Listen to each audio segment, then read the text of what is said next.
Going into the 2023-24 NBA season, which starts next Tuesday, there's a sense of true parity which we haven't seen for a while in the NBA. In both conferences, there are multiple teams that could make the finals and even go on a deep playoff run. There are a lot of teams and players that could become sleepers and really surprise people throughout this season. In this video, I'm going to be sharing my bold predictions for this upcoming season. My first hot take, if you want to call it that, is that Scoot Henderson will win Rookie of the Year. While the majority of NBA fans and media are looking at Victor Wembanyama and Chet Holmgren as the two frontrunners for the award, Scoot Henderson is my pick for the Rookie of the Year. He's an explosive scorer coming into the league, and his first step is similar to a young Russell Westbrook. He's also incredibly strong and has a high basketball IQ.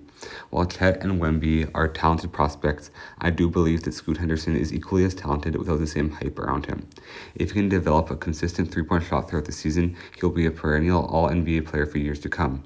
He's also on a young, solid Portland Trail Blazers team that's going to let him develop, but also has pieces around him like DeAndre Ayton, Jeremy Grant, Anthony Simons, and others that are going to be able to support him well. He's not just going to be thrown out to the wolves and expected to produce all by himself. And I think that this team is going to actually be kind of solid going into this year, and we'll see this later on in this video as well. My second hot take in this video is that the Phoenix Suns will finish around the 5 to 6 seed and not live up to everybody's expectations for them this season. Throughout the past 10 months, the Suns have acquired two high-end talents in Bradley Beal and Kevin Durant to pair alongside homegrown superstar Devin Booker. However, I do believe that they will not perform up to most people's expectations this year. Watching KD and Booker play last year, they seemed to take turns going to work and scoring instead of moving the ball and playing loose. The only time that they really had playmaking was when Chris Paul was on the floor, and they lost Chris Paul to the Warriors this offseason. This was the discrepancy between the Suns and the Nuggets within their playoff series last year. The ISO ball that the Suns played was picked up well by the Nuggets, but the eventual champions had multiple players who played off the ball, and Nikola Jokic was able to facilitate and give other players scoring opportunities. The Suns don't have a playmaker like the Nuggets do in Nikola Jokic, and a player like Bradley Beal only adds to this issue. Like I said before, they lost their main facilitator in Chris Paul, and now it looks like they're going to have Devin Booker play the point guard position or Bradley Beal, and neither of them are pass-first playmaking guards. Furthermore, past the Suns' top three players, they have a very weak bench. Picking up Yusuf Nurkic and Grayson Allen for DeAndre Ayton was a good pickup, but it doesn't necessarily give them ideal depth. I think Phoenix will end up finishing around the 5 or 6 seed, as there are just simply better teams in the West that I trust more than the Suns, including the Nuggets, Warriors, and Lakers.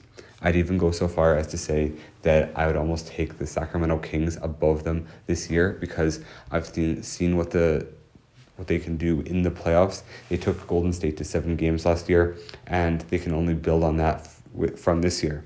And when they have a guy in Domantas Sabonis that can give you an easy 22-10, 22-12, and then you have De'Aaron Fox, who's only going to get better after his playoff experience from last year, this team is going to be lethal because they have players that can complement each other well, which is not what the Phoenix Suns have. I do believe that championship contenders are teams that have players that complement their stars. And of course, you need a star to win a championship.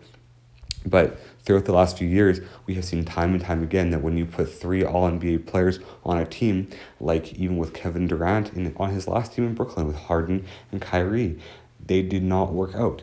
You have to have players that can work with each other. And that's very rare when you put 3 guys who are used to having the ball in their hands at all times.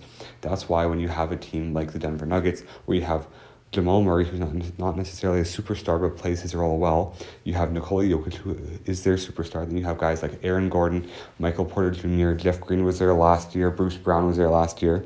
Those are the kind of teams that are going to win championships because everyone plays their role instead of having to play the superstar role.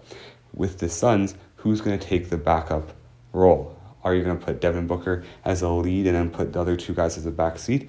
Both of those guys have averaged 30 points in a season, and it's hard to decide kind of where you're going to go with that team and how you're going to play within each other's strengths and weaknesses. My third hot take for this video is that the Portland Trail Blazers will make the playoffs this year. They look like a better, more well-rounded team than they were last year with Damian Lillard. They added a lot of draft capital with the Damian Lillard trade and the Jrue Holiday trade, but also added very solid players to pair with their young guards. Scoot Henderson is going to be very solid as a rookie, and I think that he's going to have an amazing career, as I mentioned in the first hot take of this video. And they have other young guards and wings in Shaedon Sharpe, Anthony Simons, and Malcolm Brogdon. Their big man play has been a past problem, but in the Damian Lillard trade and the Drew Holiday trade, the Blazers were able to add a former number 1 overall pick in DeAndre Ayton, who is looking for a new situation and seems very happy to be in Portland, and also Robert Williams, the third, who's a very solid big man. Robert Williams will not be relied on for heavy minutes playing behind DeAndre Ayton and Jeremy Grant, and this will allow him to fulfill his true potential. His biggest issue in the past has been not being able to stay on the court and having to play limited minutes, but now with 2 other solid big men, with a power forward in Jeremy Grant and a center in DeAndre Ayton, he will not have to play as heavy of minutes, and it'll allow him to play his role better. This team also added Matisse Thybulle for his defense, and with him, Jeremy Grant and Robert Williams defensively, this team is going to be solid. They have a solid combination of scoring, defense, and rebounding, and will be a scary team as they develop chemistry and the younger players come around.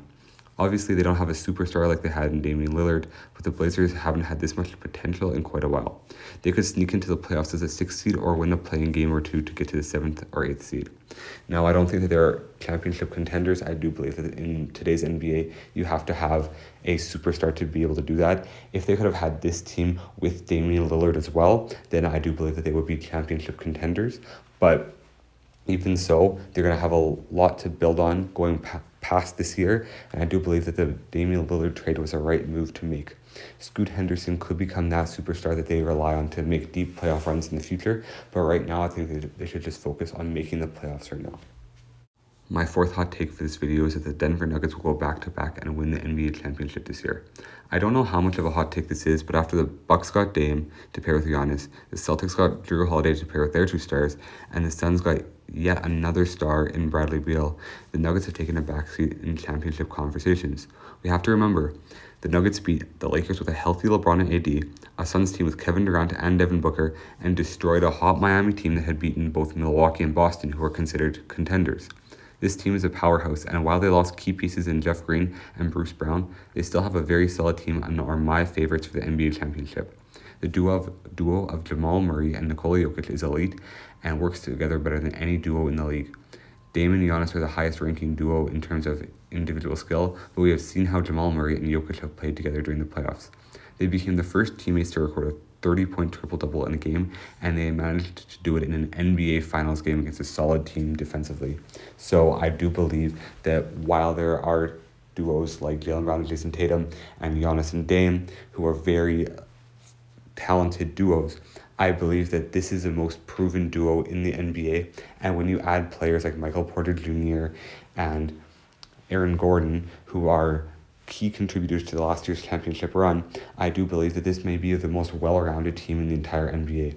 The Boston Celtics have a very solid team as well, but Denver can compete with anybody in the league, and as they proved last year, they can beat anybody in the league as well. Anthony Davis and LeBron were projected to beat the Denver Nuggets in that Western Conference Finals series, and the Lakers were actually predicted to win in 5 or 6 games, and Denver ended up sweeping them. And after the series, it came out that it didn't even feel like the hardest series for the Denver Nuggets. So I do believe that they are for real championship favorites again this year for me, because the Bucks and Celtics have to prove that they can actually win games with their new duos, and Phoenix actually lost to them last year with 2 of the 3 stars that they have now, and they're going to have trouble integrating another superstar into that lineup where they are all ball dominant. Anyways, this is about the Nuggets, so I do believe that they are my championship favorites. So I don't know if that's a hot take or not, but that is my prediction for this year.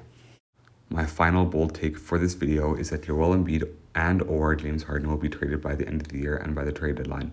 There's clearly a rift between players and management, and Harden has been beefing with Daryl Morey publicly all offseason. Joel Embiid is clearly frustrated with the lack of winning, regardless of how much fault he needs to take for this 3rd round drought. One or both of them will be traded by midseason. James Harden is most likely to be traded, but Joel Embiid is a sneaky trade candidate going into this year, especially if the Sixers start to struggle or not play up to their potential. If the 76ers do end up moving on from one or both of them, we could see Tyrese Maxey take that next step to become a bona fide superstar in the NBA. He has shown flashes of potential, but if James Harden is traded, he will be put in a role to take the keys of the offense and run the offense alongside Joel Embiid if he stays. I could see Tyrese taking more of a true point guard role and putting up 6 to 8 assists a game with a big man like Joel Embiid, as well as this 22 to 25 points per game that he's going to score. If James Harden leaves, I could even see Maxey getting up to 26 or 27 points per game just because he is a very talented scorer, but Harden has taken a lot of the opportunities away from him, and he has had to play a tertiary role to Joel Embiid and James Harden the past couple seasons. I'm going to leave it here for today, so thank you guys for watching. God bless you all. Make sure to like, comment, and subscribe. I'm trying to get to 500 subscribers by Christmas, and I'll be putting out more videos throughout both the NBA and NFL seasons. My next video might be related to Anthony Davis, and so watch out for that in the coming weeks.